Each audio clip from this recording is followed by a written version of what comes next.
आता बघूया टॉप 9 महत्त्वाच्या बातम्या।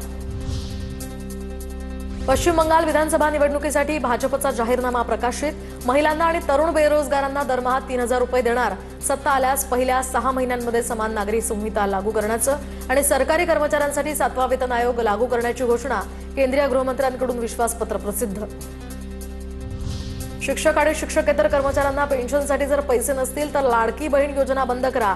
मुंबई हायकोर्टानं सरकारला फटकारलं। एका निवृत्त महिला कर्मचाऱ्याच्या याचिकेवरील सुनावणी दरम्यान कोर्टानं पालिका प्रशासनाला धारेवर धरलं। पुरंदरमध्ये नीरा नदीवरील ब्रिटिशकालीन पुलाचं स्ट्रक्चरल ऑडिट तर जिल्हाधिकाऱ्यांकडून पूल पाडण्याचे आदेश दिले। स्थानिक आणि वारकऱ्यांच्या पूल पाडण्याला मात्र विरोध।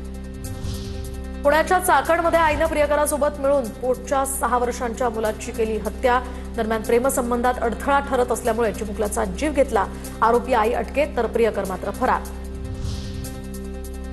राज्यातील शेतकऱ्यांचे 1012 कोटी एफआरपी साखर कारखान्याकडे थकीत। राज्यातील 29 साखर कारखान्यांना साखर आयुक्तालयाची ही नोटीस। शेतकऱ्यांना एफआरपी देण्यास टाळाटाळ करणाऱ्या साखर कारखान्यांना नोटीस बजावण्यात आली आहे। या प्रकरणी 13 एप्रिलला सुनावणी होणार। 11वी प्रवेशासाठी नोंदणी आजपासून सुरू तर शालेय शिक्षण विभागाकडून पहिल्या टप्प्यातील भाग 1 भरण्याची प्रक्रिया सुरू तर दुसऱ्या टप्प्यातील भाग 2 हा 10वीच्या परीक्षेचा निकाल लागल्यानंतर सुरू होणार। राज्यभरात पुढील 4 आठवडे कडाक्याच्या उन्हाचा अलर्ट तर मुंबईसह विदर्भ मराठवाड्यात तापमान 42 अंशांपर्यंत जाण्याची शक्यता। एप्रिल अखेर ते मेच्या सुरुवातीला उष्णतेची लाट अधिक तीव्र होणार। बीडमध्ये पत्रकार रामेश्वर गव्हाणेंची आत्महत्या। पत्नीच्या त्रासाला कंटाळून आत्महत्या केल्याचं समोर। रामेश्वर यांच्याकडून आत्महत्याआधी फेसबुक पोस्ट करत पत्नीवर छळाचे आरोप। पत्नी आणि नातेवाईकांपासून त्रास असल्याचा पोस्टमध्ये उल्लेख। राष्ट्रीय महामार्गांवर आजपासून टोल भरणं बंद तर डिजिटल पेमेंट अनिवार्य। फास्टॅग नसलेल्यांना यूपीआयद्वारे टोल भरण्याची मुभा मात्र 1.25 पट जास्तीचं शुल्क मोजावं लागणार। सध्या भारतासह महाराष्ट्रामध्ये गॅसचा तुटवडा अजूनही कायम असल्याचं दिसतंय। कुठे कशी परिस्थिती आहे पाहूया। लातूर जिल्ह्यामध्ये 10 ते 12 दिवसांपूर्वी बुकिंग करून सुद्धा गॅस सिलेंडर घरपोच मिळत नसल्यामुळे नागरिकांच्या या ठिकाणी वितरण एजन्सी बाहेर रांगा तर घरपोच सिलेंडर तातडीनं पुरवा नागरिकांची मागणी। राज्यातील 27 गॅस वितरकांचे परवाने रद्द। नागरिकांना जाणीवपूर्वक त्रास दिल्यानं कारवाई। दरम्यान 3163 एलपीजी सिलेंडर कारवाईमध्ये जप्त।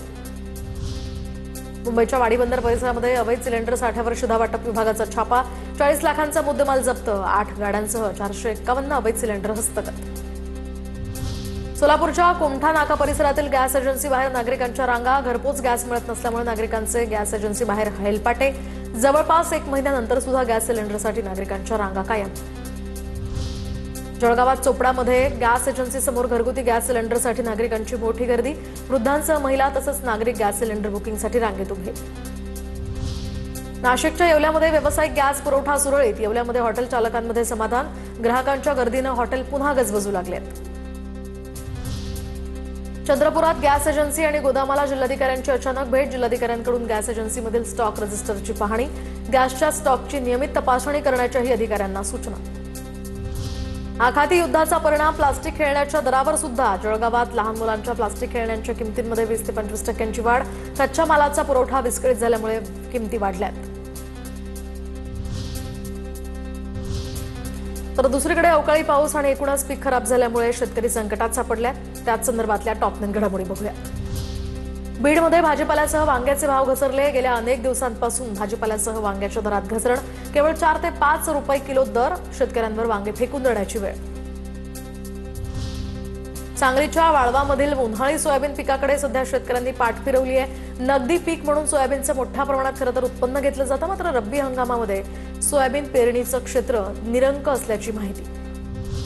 जळगावच्या माहेजी वरसाडे या शिवारातील 8 एकरावरील मका जळून खाक। विजेच्या मुख्य वाहिनीवरील शॉर्ट सर्किटमुळे भीषण आग लागल्याची प्राथमिक माहिती।